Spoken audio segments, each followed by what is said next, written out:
जय श्री राम। प्यारे विद्यार्थियों, मैं अशोक सिसोदिया एक बार फिर से हमारे YouTube channel career making institute में आपका स्वागत करता हूं। विद्यार्थियों, हम पढ़ रहे हैं कक्षा 10 की गणित, जिसमें हमने कई प्रश्नमालाओं का अध्ययन कर लिया है। मैं आपको एक बात बता दूं कि आज से हमने एक नया प्रोसेस और शुरू किया है। यदि आपके परिवार में या मिलने वालों में कोई छोटे भाई बहन कक्षा 9 में हैं, तो उनको भी आप गणित विषय का अध्ययन इसी चैनल के माध्यम से आप करवा सकते हैं। आज आपके सामने हमारे चैनल पर आपके पास एक नोटिफिकेशन आया होगा क्लास 9 के नाम से। तो हमारा ये छोटा सा प्रयास, यदि आपके परिवार में कोई छोटे भाई बहन या आपके घर में है कोई मिलने वाला है, तो आप इस वीडियो को शेयर कीजिए ताकि उनको भी इस वीडियो देखने का लाभ मिल सके। तो आइए हम पढ़ते हैं। प्रश्नमाला हमारी चल रही है 16.2 और 16वीं प्रश्नावली का नाम है पृष्ठीय क्षेत्रफल एवं आयतन। तो इसमें देखो, पिछली वीडियो में हमने प्रश्न संख्या 1 से 7 कंप्लीट कर लिए थे। 16.2 के प्रश्न संख्या 1 से 7 हमने कंप्लीट कर लिए। अब चलते हैं प्रश्न 8 की तरफ चलेंगे।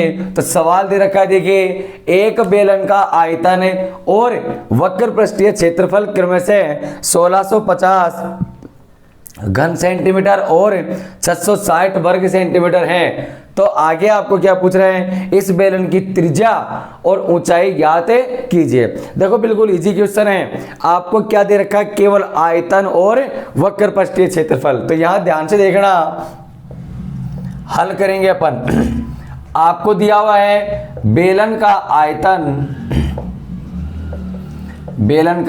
आयतन कितना दे रखा है, 1650 सेंटीमीटर क्यूब। 1650 सेंटीमीटर क्यूब ये आपको आयतन दे रखा है। तो देखिए, आयतन का फॉर्मूला होता है पाई आर स्क्वायर एच बराबर 1650 सेंटीमीटर क्यूब। ये हो गई आपकी इक्वेशन नंबर फर्स्ट हो गई है। कौन सी इक्वेशन हो गई, फर्स्ट इक्वेशन।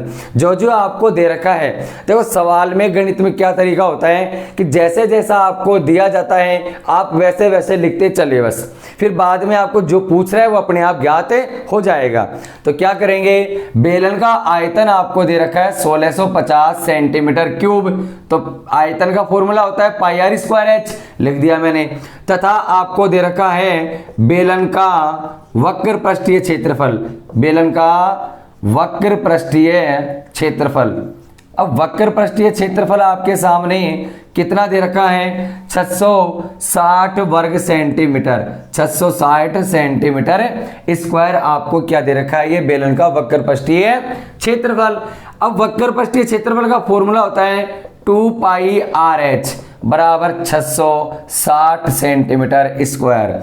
यदि हम ऐसा करें कि यहां देखो पाई आर एच है और यहां भी पाई आर एच शामिल है दोनों में, यहां पर एक आर ज्यादा है लेकिन ये तो है ना इसमें, तो हम क्या कर सकते हैं, pi R H is equal to 660 बटे में 2 बराबर 330 आ गया, भाग दे दिया। ये हो गई मेरे पास समीकरण नंबर 2 हो गई। कौन सी होगी, समीकरण 2 हो गई है। अब क्या करते हैं कि समीकरण 2 का मान किस में रखें, समीकरण 1 में रखने पर। तो देखिए बेटा, ध्यान से देखना, क्या करते हैं, समीकरण 1 क्या है मेरे पास, पाई आर स्क्वायर एच। स्क्वायर का मतलब एक आर एक्स्ट्रा है, तो हम क्या कर सकते हैं, इसको पाई आर एच और गुणा में क्या आ जाएगा, आर आ जाएगा, बराबर में 1650 आपको दिया हुआ था, यही था ना, मैंने आर को अलग कर दिया।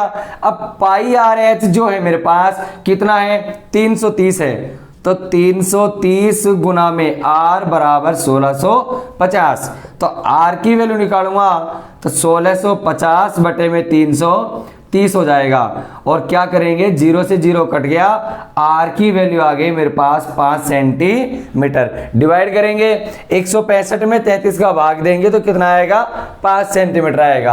अब आपको क्या पूछ रहा है, ये ऊंचाई ज्ञात करवा रहा है। सेकंड नंबर पे क्या पूछ रहा है, ये ऊंचाई भी ज्ञात कीजिए। तो इस आर की वैल्यू है ना, या तो आप समीकरण 1 में रख दो या आप समीकरण 2 में रख दो, आपके पास h की वैल्यू आ जाएगी। तो हम क्या करते हैं, r का मान समीकरण 2 में रखने पर, r का मान समीकरण 2 में रखने पर, तो देखिए समीकरण 2 में रखते हैं, क्या करोगे, पाई आर एच, पाई की वैल्यू 22/7, आर की वैल्यू कितनी आ गई 5, और गुणा में क्या है मेरे पास h बराबर है 330। तो h की वैल्यू निकालनी है तो 7 को तो गुणा कर देंगे, 330 गुणा 7 और बटे में 22 से गुणा में क्या आ गया 5 आ गया। तो h की वैल्यू देखिए कितनी आती है, अपन क्या करते हैं इसको 11 के पाड़े से काटते हैं या 22 के पाड़े से काट देते हैं, 22 से कम 22 और 15 के पाड़े से कट गया ये, 22 से कम 22, 22 का भाग दिया एक बार, बच गया 110, 22 पंजे 110 और 5 दिए 15 आ गया। तो h की वैल्यू आ गई 3 गुणा 7, h बराबर 21 सेंटीमीटर, मेरा आंसर आ गया।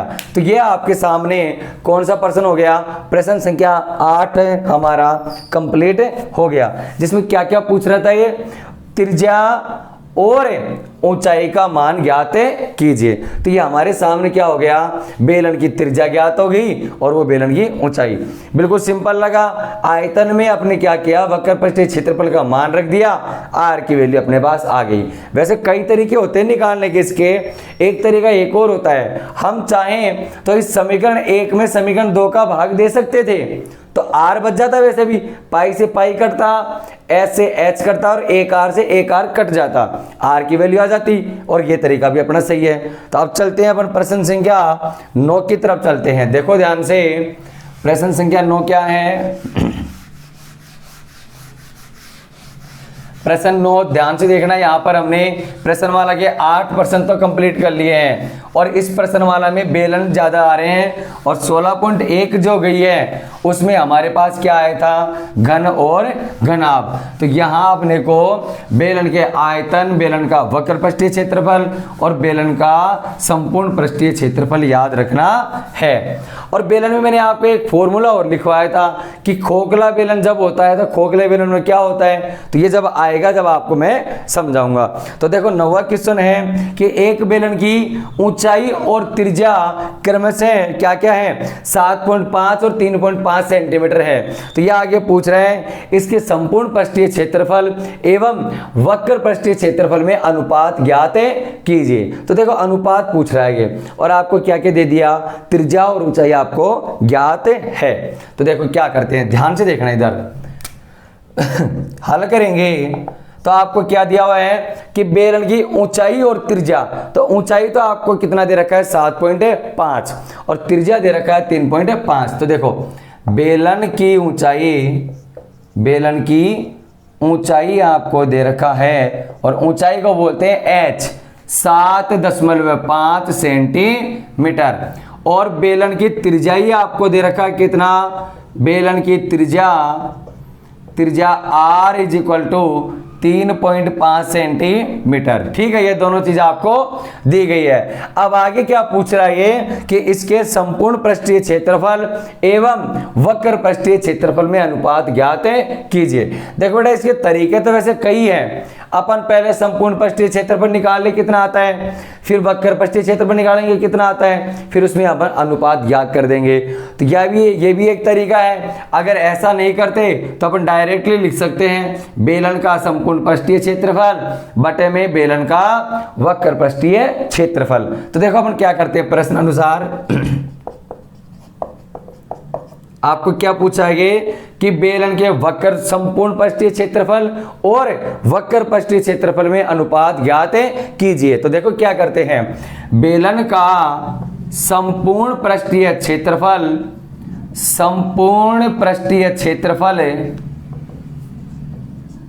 और बटे में किस में पूछ रहा है ये, वक्र पृष्ठीय क्षेत्रफल, बेलन का वक्र पृष्ठीय क्षेत्रफल। तो देखो ध्यान से क्या करेंगे, बेलन का संपूर्ण पृष्ठीय क्षेत्रफल बराबर में वक्र पृष्ठीय क्षेत्रफल। तो बताइए बेलन का संपूर्ण पृष्ठीय क्षेत्रफल का फॉर्मूला होता है 2πr r + h, और वक्र पृष्ठीय क्षेत्रफल होता है 2 पाई आर एच। ठीक है, तो यहां देखो क्या है, आपको सीधा तरीका मिल गया, 2 से 2 कट गया, पाई से पाई कट गया, एक आर से एक आर कट गया। आपके सामने ऊपर बच गया आर प्लस एच और नीचे बच गया ओनली एच बच गया। ठीक है, बहुत ही सिंपल तरीका, कोई आपको देखो यहाँ पर कठिनाई नहीं आई, आपको केवल अनुपात पूछा है तो यहाँ अनुपात हम बटे के रूप में लिख सकते हैं, ये इसका अनुपात आएगा। तो आर प्लस एच, आर कितना है 3.5, एच कितना है 7.5 बटे क्या है मेरे पास एच, एच कितना है 7.5। तो यहां देखो दोनों को ऐड करोगे तो 11.0 आएगा, नीचे आएगा 7.5। तो क्या हो जाएगा, ऊपर बच गया 11, नीचे बच गया 7.5। यहां दशमलव हटाएंगे तो ऊपर क्या लग जाएगा 0। तो ये हो गया मेरे पास 110 बटे में 75। भाग देंगे 5 के पाड़े से काटेंगे, ऊपर आ गया 22 और नीचे आ गया 15। तो आपका अनुपात क्या हो गया, आपका इन दोनों में अनुपात क्या होगा बेटा 22 अनुपात 15, यह आपका अनुपात होगा। क्या रेशियो हो इसमें कि यदि आपको बेलन की ऊंचाई 7.5 दे रखा है और त्रिज्या 3.5 दी गई है तो आपका रेशियो क्या होगा 22:15। रेशियो का मतलब होता है अनुपात, तो आपका अनुपात हो गया 22:15 हो गया। तो बेटा देखो ये मेरा हो गया क्वेश्चन है 90 नंबर का क्वेश्चन कंप्लीट हुआ। इसमें आपको क्या पूछा था, अनुपात पूछा गया था, वो अनुपात मैंने आपको निकाल दिया। इसका दूसरा तरीका मैंने आपको क्या बताया कि पहले आप अलग से संपूर्ण पृष्ठीय क्षेत्रफल निकाल सकते हैं, उसके बाद वक्र पृष्ठीय क्षेत्रफल निकाल सकते हैं। तो कुल मिलाकर फिर आप दोनों का अनुपात निकालोगे तो भी आपका कितना आएगा 22:15 आपके पास आंसर प्राप्त होगा। अब ध्यान से देखो नेक्स्ट क्वेश्चन है मेरे पास कि 20 मीटर गहरा और 7 मीटर व्यास का क्या है 20 मीटर गहरा और 7 मीटर व्यास का एक कुआं खोदा जाता है।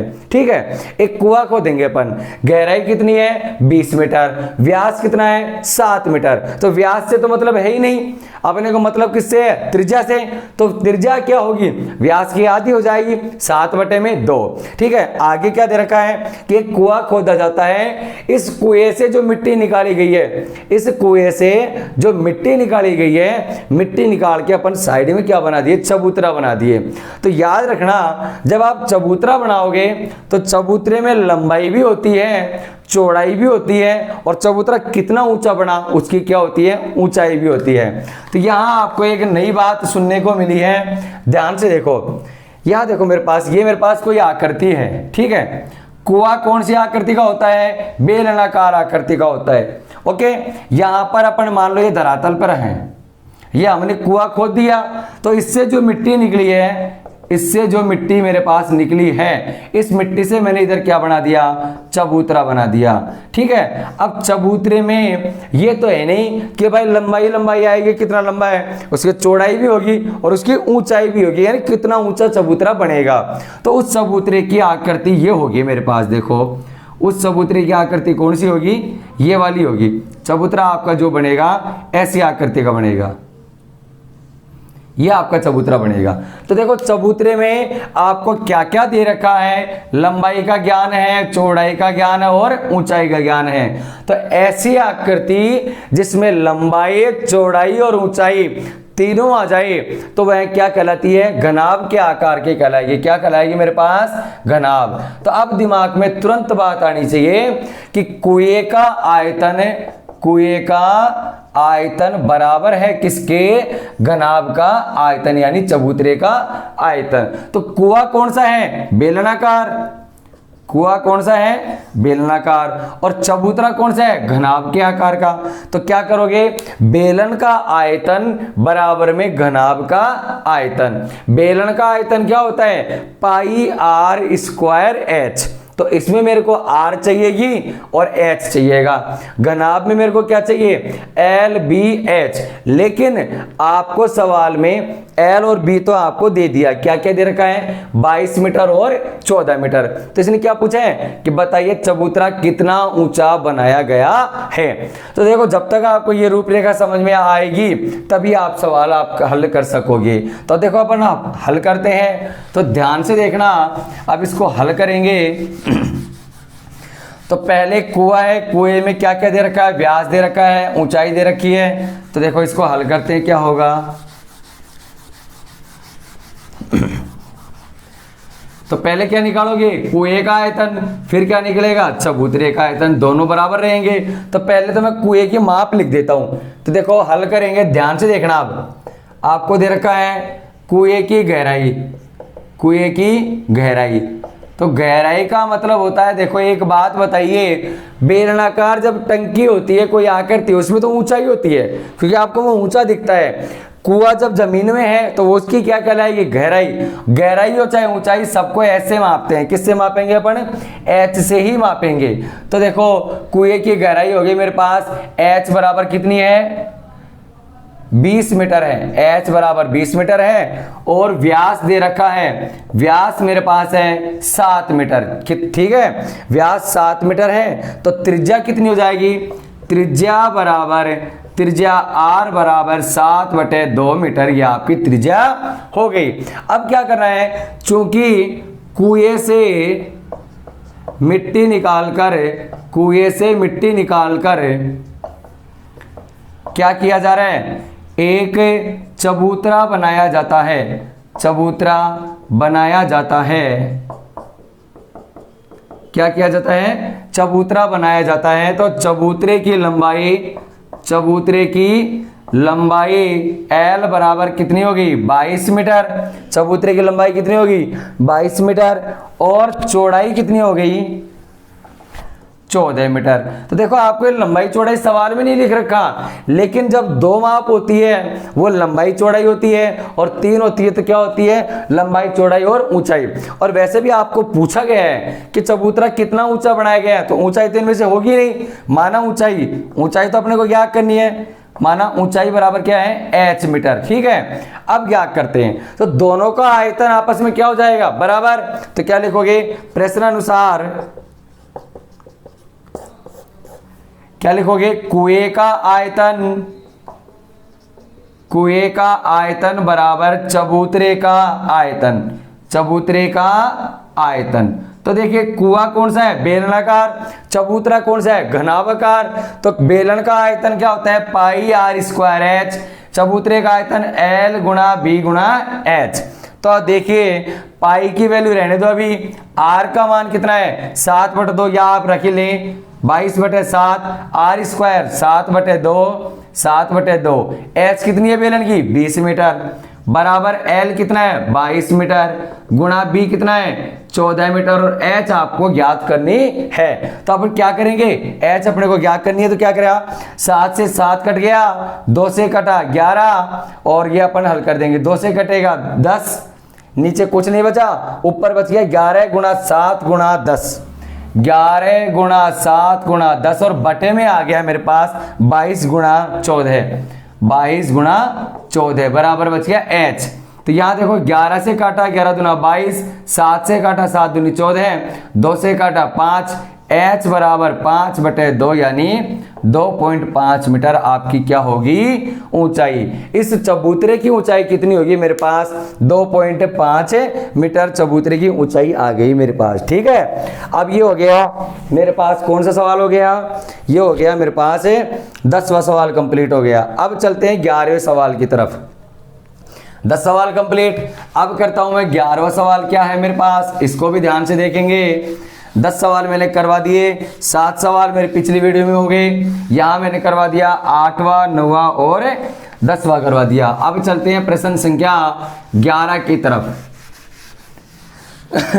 तो देखो प्रश्न संख्या 11 क्या है मेरे पास, ध्यान से देखना, ये भी बिल्कुल इजी क्वेश्चन है। यहां दे रखा है आपको, देखो क्या दिया हुआ है, कि एक बेलनाकार बर्तन में 30,800 सेंटीमीटर क्यूब पानी भरा जा सकता है। 30,800 सेंटीमीटर क्यूब पानी भरा जा सकता है यदि बर्तन की भीतरी त्रिज्या 14 सेंटीमीटर है। बर्तन की भीतरी त्रिज्या, और बर्तन कौन सा है? बेलनाकार है। तो बेलन का आयतन तो आपको क्या दे रखा है? 30,800। इसकी भीतरी त्रिज्या कितनी है? 14 सेंटीमीटर, और ऊंचाई भीतरी त्रिज्या आपको दे रखी है। तो इसका वक्र पृष्ठीय क्षेत्रफल ज्ञात है कीजिए। क्या ज्ञात करना अपने को? वक्र पृष्ठीय क्षेत्रफल। तो देखो क्या करेंगे। हल किया, बेलनाकार बर्तन में कितना पानी आया? 30,800 सेंटीमीटर क्यूब। तो देखो बेलन का आयतन, बेलनाकार बर्तन का आयतन, बर्तन ही है बेलनाकार बर्तन में, तो बेलनाकार बर्तन का आयतन बराबर 30,800 सेंटीमीटर क्यूब। यह आपका आयतन हो गया है ना। अब क्या करते हैं बेटा? आयतन को बोलते हैं पाई आर स्क्वायर एच। अब आपको आर भी दे रखा है, बर्तन की त्रिज्या बर्तन की त्रिज्या आर बराबर कितना दे रखा है? 14 सेंटीमीटर। ओके, अब चलते हैं आगे। देखो बर्तन का आयतन का फॉर्मूला होता है पाई आर स्क्वायर एच बराबर में 30,800 आपको दिया गया है। अब क्या करें? आर की वैल्यू में लगा दूंगा, तो पाई का मान 22/7, आर की वैल्यू 14 मल्टीप्लाई 14, और एच अपन ज्ञात कर लेंगे बराबर 30,800 आ जाएगा। 7 से कटा 7 दूनी 14, तो एच का मान जब ज्ञात करने जाओगे तो सारी वैल्यू जिसके नीचे चली जाएगी। तो 30,800 बटे में 22 गुणा 2 गुणा 14, 22 का भाग दिया, 22 से कम 22, 22 चौक 88, 2 0, 14 से काटा 100 और 2 से काटा 50। तो h इज इक्वल टू क्या आ गई मेरे पास है? 50 सेंटीमीटर। 50 सेंटीमीटर आ गई। क्या आ गई? h का मान 50 सेंटीमीटर मेरे पास है आ गया। अब क्या करना है? अब मेरे को करना है क्या कि इसका क्या निकालना पड़ेगा मेरे को? वक्र पृष्ठीय क्षेत्रफल। क्या निकालना है? वक्र पृष्ठीय क्षेत्रफल। तो देखो वक्र पृष्ठीय क्षेत्रफल निकालते हैं। बेलन का वक्र पृष्ठीय क्षेत्रफल, वक्र पृष्ठीय क्षेत्रफल निकालेंगे। क्या होगा फॉर्मूला? 2 पाई आर एच। तो देखो 2 गुणा पाई का मान 22/7, आर की वैल्यू कितनी है मेरे पास? 14 सेंटीमीटर, यहां रख दिया। एच की वैल्यू कितनी है मेरे पास? 50, जो मैंने अभी निकाली है। तो 7 एकम 7, 7 दूनी 14, ये हो गया 22 दूनी 44, और 44 को 2 से गुणा किया 28, 88, और ये 50 से गुणा किया कितना आएगा? 5 8 40, 4400 सेंटीमीटर स्क्वायर। यह आपका आ गया वक्र पृष्ठीय क्षेत्रफल। तो आपको क्या दे रखा था? आयतन दिया हुआ है। आयतन से हमने क्या निकाली? एच निकाली है। एच निकालने के बाद मैंने क्या निकाला?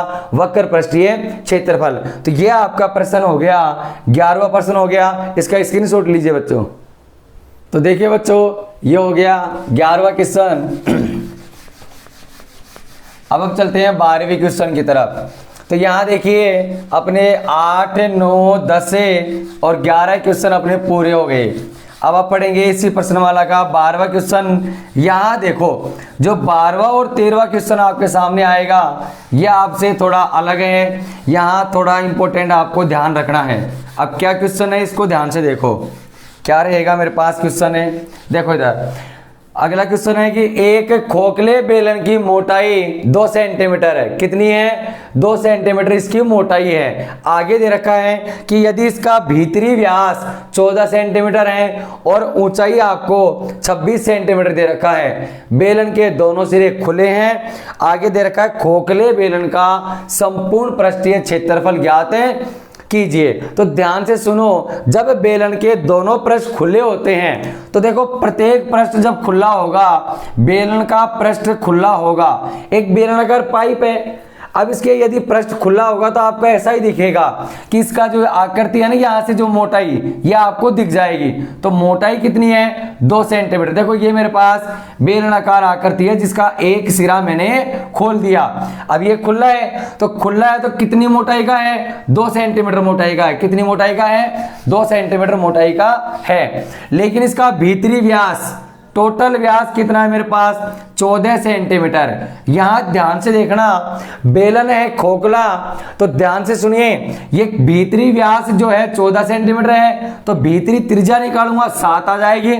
14 का आधा करूंगा कितना आएगा 14/2 बराबर 7 सेंटीमीटर। ये आपकी भीतरी त्रिज्या। और यदि यहां से और यहां तक गया जब तो 7 सही है, और यहां तक जाऊंगा तो कितना होगा मेरे पास 9। 7 + 2 बराबर 9 प्राप्त होगा। तो ध्यान से सुनना, जब खोखला बेलन है और उसका एक सिरा खुला हो, यानी दोनों सिरे खुले हैं, तो ध्यान से सुनना, मैंने आपको पिछली वीडियो में बता रखा है कि ऐसी आकृति संकेंद्रीय कहलाती है। क्या कहलाती है संकेंद्रीय, यानी जिसका केंद्र एक ही होता है। तो ध्यान से सुनो, यहां पर एक त्रिज्या तो 9 आ गई और एक त्रिज्या 7 आ गई। अब आपके सामने ऑप्शन खुलता है कि R1 कौन सी है, R2 कौन सी है। तो जब मैंने आपको फॉर्मूला लिखवाया उसमें बताया था कि R1 बड़ी वाली होती है और R2 छोटी वाली होती है। ठीक है, तो ये नॉलेज आपको होना जरूरी है। ये नॉलेज नहीं है तो आप इस सवाल को हल नहीं कर सकते। तो अब हम चलते हैं सवाल को हल करेंगे। अब आसानी से हम इस सवाल को हल कर सकते हैं। तो देखिए कैसे हल करते हैं, ध्यान से देखना इसको भी। क्या होगा कि आपको दे रखा है कि एक खोखला बेलन है जिसकी मोटाई कितनी है 2 सेंटीमीटर है और भीतरी व्यास 14 सेंटीमीटर आपको दिया हुआ है। तो देखो क्या लिखेंगे, आइए हल करते हैं। अपन देखना इधर हल क्या है कि बेलन का खोखले बेलन का भीतरी व्यास कितना है मेरे पास 14 सेंटीमीटर है। कितना है 14 सेंटीमीटर। तो भीतरी त्रिज्या कितनी हो जाएगी, व्यास की आधी होती है, तो भीतरी त्रिज्या, और मैंने आपको बताया भीतरी त्रिज्या R2 और बाह्य त्रिज्या R1। तो भीतरी त्रिज्या R2 है 14/2 बराबर 7 सेंटीमीटर। ओके, अब आता है चूंकि बेलनाकार जो है अपने पास आकृति, इसकी मोटाई है, चूंकि खोखले बेलन की मोटाई आपको दे रखा है कितना, मोटाई बराबर 2 सेंटीमीटर। अब मोटाई जब 2 सेंटीमीटर है तो बाह्य त्रिज्या निकलेगी। तो आप क्या लिखोगे, खोखले बेलन की बाह्य त्रिज्या। अब बताओ आंतरिक त्रिज्या तो मेरे पास क्या आ गई R2, बाह्य त्रिज्या क्या आ जाएगी R1। आंतरिक त्रिज्या कितनी थी 7, बाह्य त्रिज्या 7 + 2 बराबर कितनी हो जाएगी 9 सेंटीमीटर। और आपको ऊंचाई भी दिया गया है, ऊंचाई कितनी है 26 सेंटीमीटर। खोखले बेलन की ऊंचाई आपको दे रखा है, ऊंचाई को बोलते हैं H बराबर 26 सेंटीमीटर आपको ऊंचाई दी गई है। अब आपको निकालना है कि खोखले बेलन का संपूर्ण पृष्ठीय क्षेत्रफल ज्ञात कीजिए। तो क्या लिखोगे, अतः खोखले बेलन का संपूर्ण पृष्ठीय क्षेत्रफल। तो याद कीजिए तुरंत, जो मैंने आपको पिछली वीडियो में आपको फॉर्मूले लिखवाए सारे, तो आपको झट याद हो जाना चाहिए कि इसका फॉर्मूला क्या होगा 2πr1 + r2 H + r1 - r2। यह आपका फॉर्मूला होता है। तो देखिए क्या करोगे, 2 गुणा पाई की वैल्यू 22/7 R1 + R2। R1 मेरे पास है 9, R2 मेरे पास है 7, तो 9 + 7 आगे क्या है H का मान है मेरे पास 26 प्लस R1 9 है, R2 7 है। तो यहां देखो क्या करेंगे, 2 गुणा 22/7 9 और 7 16, 26 और 9 35 होते हैं। 35 में से 8 गए, 7 गए तो 28 बचेगा। 7 एकम 7, 7 चौक 28 हो गया। क्या करेंगे, 22 दूना 44, 44 को 4 से गुणा किया, 4 चौक 16 और 1 17, उसको गुणा किससे कर देंगे, 16 से कर देंगे। तो क्या हो जाएगा, 176 गुणा में 16, 16 से 96, 16 7 112 और 9 121, 16 एकम 16 और 12 कितना होता है, 2816 सेंटीमीटर स्क्वायर आपके पास क्या आ जाएगा संपूर्ण पृष्ठीय क्षेत्रफल। तो आपको देखो क्या दे रखा था, ये याद रखना, भीतरी त्रिज्या R2 होती है और बाह्य त्रिज्या R1 होती है और ऊंचाई आपको दे रखा है h। ठीक है, तो आपको क्या पूछ रहा है, ये खोखले बेलन का संपूर्ण पृष्ठीय क्षेत्रफल। इसका आपने फॉर्मूला अगर याद किया है तो आपको याद आया होगा तुरंत, और नहीं याद किया है तो आप पिछली वीडियो में जाकर इन फॉर्मूलों का सभी का अध्ययन कर सकते हैं। अब आगे देखो, यहाँ पर मैंने फॉर्मूला लिखा, सारा फॉर्मूला लिखने के बाद इसमें वैल्यू पुट की मैंने और ये मेरे पास आंसर आ गया। कितना आया, 2816 सेंटीमीटर स्क्वायर। सबसे मेन इंपॉर्टेंट बात इस राशि पर है, ये जो इकाई है मेरे पास स्क्वायर, क्षेत्रफल पूछा है तो क्या लगाओगे, स्क्वायर लगाना है। अब चलते हैं नेक्स्ट क्वेश्चन अपने पास रहेगा, प्रश्न संख्या 13 है, इसको भी ध्यान से समझे। ये मेरा 12 कंप्लीट हो गया है। अब प्रश्न 13 क्या कह रहा है, इसको भी देखते हैं अपन। प्रश्न 13 है, इसको भी ध्यान से समझना। ये देखो आपका सबसे अलग सवाल आया है, इसमें आपको खोखला बेलन दिया गया था। अब 13वें प्रश्न में भी आपको क्या दे रखा है, खोखला बेलन ही दे रखा है। उसमें देखो क्या पूछ रहा है, ये अपन देखेंगे। 13वां प्रश्न क्या है मेरे पास है कि एक खोखला बेलन है, दोनों सिरे से खुला हुआ है। एक खोखला बेलन जो है दोनों सिरों से खुला हुआ है। अब आगे क्या है कि उसकी ऊंचाई 20 सेंटीमीटर है। उसकी ऊंचाई कितनी है मेरे पास, 20 सेंटीमीटर है। अंत एवं बाह्य व्यास 26 एवं 30 सेंटीमीटर है। तो बेलन का आयतन ज्ञात कीजिए। अब यहां देखो बिल्कुल सिंपल है, पिछले वाले सवाल में हमने संपूर्ण पृष्ठीय क्षेत्रफल ज्ञात किया, सवाल आकृति वही थी, क्या था, खोखला बेलन। इस बार भी खोखला बेलन है तो आपको क्या करना है, कुछ नहीं, यहां पर वैल्यू पुट करनी है, आयतन का फॉर्मूला याद होना चाहिए। तो देखो खोखले बेलन की ऊंचाई आपको कितना दे रखा है, खोखले बेलन की ऊंचाई, खोखले बेलन की ऊंचाई h बराबर कितना, 20 सेंटीमीटर। ठीक है बेटा। अब देखो खोखले बेलन का अंतः व्यास, खोखले बेलन का अंतः व्यास, खोखले बेलन का अंतः व्यास आपको दे रखा है 26 सेंटीमीटर। अंतः व्यास 26 सेंटीमीटर है, व्यास से कोई मतलब ही नहीं है, मतलब है मेरे को अंतः त्रिज्या से। अंतः त्रिज्या, और अंतः त्रिज्या को बोलते हैं R2। 26/2 बराबर 13 सेंटीमीटर। ठीक है। अब बाह्य व्यास क्या दे रखा है, खोखले बेलन का, खोखले बेलन का बाह्य व्यास, बाह्य व्यास बराबर 30 सेंटीमीटर आपको दिया हुआ है। तो बाह्य त्रिज्या कितनी हो जाएगी, बाह्य त्रिज्या R1 बराबर 30/2 बराबर 15 सेंटीमीटर। ये आपके ऊंचाई भी हो गई, त्रिज्या भी हो गई दोनों। अब आपको क्या पूछ रहा है वो देख लीजिए। क्या पूछ रहा है आपको, इस खोखले बेलन का आयतन ज्ञात करना है। तो देखो क्या करते हैं, अतः खोखले बेलन का आयतन, खोखले बेलन का आयतन क्या है, याद आना चाहिए तुरंत। बेलन का आयतन क्या होता है, पाई आर स्क्वायर एच होता है। खोखले बेलन का निकालना है तो R2 आ गई, घटा दो, पाई R1 square minus R2 square गुणा में H। बस इतना करना है, आपका आंसर अभी आ जाएगा। क्या करना है, देखो पाई की वैल्यू रख दी 22/7, R1 स्क्वायर 15 का स्क्वायर, तो देखो क्या करेंगे, 15 का स्क्वायर माइनस R2 है 13 का स्क्वायर और गुणा में H 20 है मेरे पास, ठीक है। अब क्या करेंगे, 22/7 है, ये देखो a square minus b square, तो एक बार प्लस में करेंगे और एक बार इसको क्या करेंगे, माइनस करेंगे, तो और गुणा में क्या हो जाएगा 20।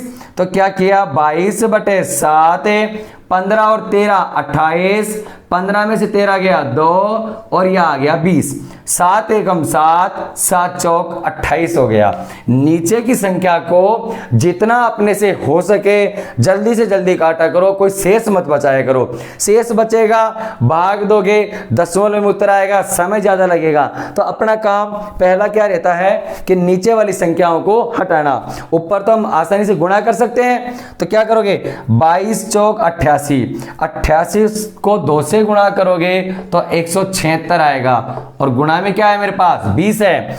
अब 20 है तो सबको गुणा करूंगा, 0 हो गया, 2 6 12, 2 7 14 1 15, ये हो गया 3520 सेंटीमीटर क्यूब मेरे पास आंसर हो गया। तो देखो मेरे पास इसने क्या पूछा है, ये खोखले बेलन का आयतन पूछा है, आयतन जो कि मैंने आपको हल करवा दिया और ये हो गया मेरे पास 3520 सेंटीमीटर क्यूब। ये अपना आंसर कंप्लीट हो गया। इस प्रश्न वाला के मेरे पास कितने प्रश्न खत्म हो गए, 13 प्रश्न। तो इस प्रश्न वाला के मैंने सारे प्रश्न आपको हल करा दिए। तो बच्चों अब मिलते हैं हम अगली वीडियो के साथ, तब तक आप बने रहिए हमारे YouTube channel career making institute में। तो बच्चों आपने अभी तक यदि सब्सक्राइब नहीं किया है तो आप जल्दी से जल्दी इसको सब्सक्राइब कीजिए ताकि आपको मैथ की वीडियो पढ़ने को मिल सके। धन्यवाद।